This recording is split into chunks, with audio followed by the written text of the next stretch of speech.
.1 degrees to 27.1, and the starting mileage is 28974. 28974. Hey YouTube, it's Gentleman's9. Out for another ride. Ouch. Stretching.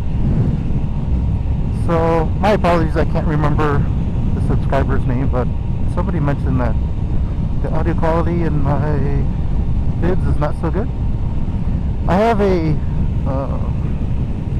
a neoprene breath guard that basically covers from my nose downwards. It forms a tight seal, and then it covers the inside of the chin bar area.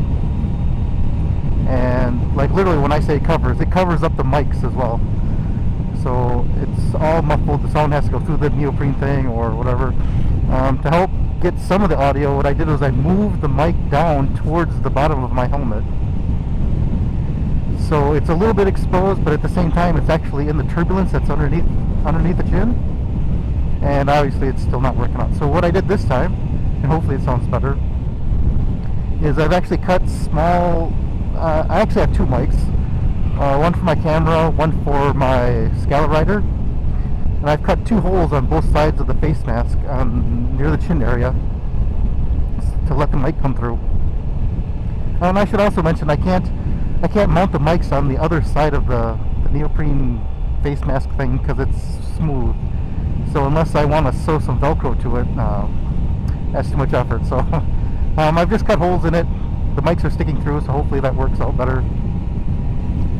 So I hope everybody's had a great Christmas and hopefully Happy New Year's or whatever holidays you happen to celebrate around this time. Yesterday, Jenny and I went to McCormick and Schmidt's. It's a steak and seafood place. It's pretty expensive. We went there because I have a $100 gift certificate for this restaurant, which is quite funny. I actually had a recruiter this past summer tried to recruit me for somewhere, and long story short, I was pretty much sticked at him. He wasn't very responsive. You know, he pressures you to, interview for other jobs and whatnot, but if he doesn't respond, then I kind of got fed up with him. So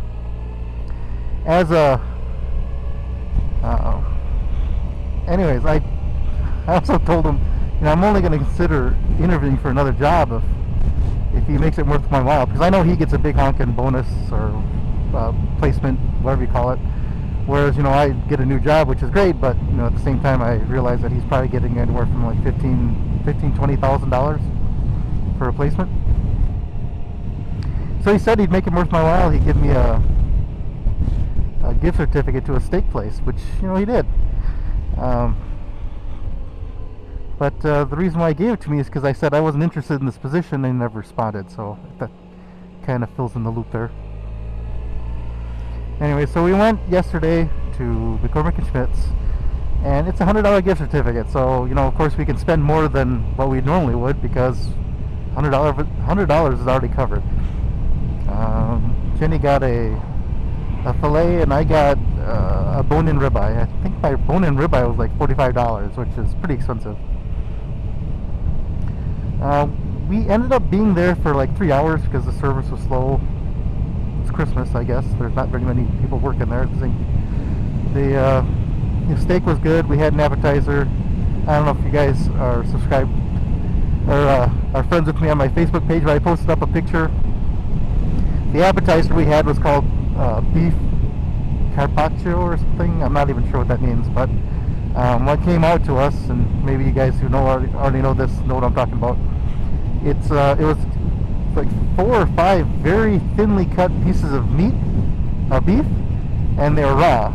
So had we known that, we probably wouldn't have selected that. But anyways, got an appetizer, the whole salad thing, our main meals. We got a dessert. They came out with the bill. It's like $160, which is quite a lot, but our part is only $60. We gave them the gift certificate. A little while later, they come back out and said there's nothing on the gift certificate. Boom! So we ended up putting the bill for $160 plus whatever our tip was.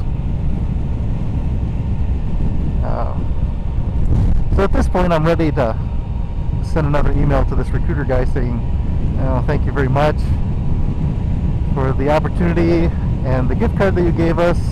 Too bad you didn't put anything on it. So just like everything else, you didn't follow through. That's just me being a smart ass. I didn't send that email. Jenny checked this morning. That gift card actually does have $100 on it, so I'm not sure what's going on. But anyways, we basically spent $100 more than we had to. The parking was $5, but we didn't realize that unless the restaurant validated it, it was going to be 18, so we ended up paying 18 for the parking. Our whole trip was a complete disaster. So I don't know. Hopefully you guys have a better story for Christmas. Ours was something I don't necessarily want to repeat. Otherwise, it was good. Ending mileage 29015, 29015.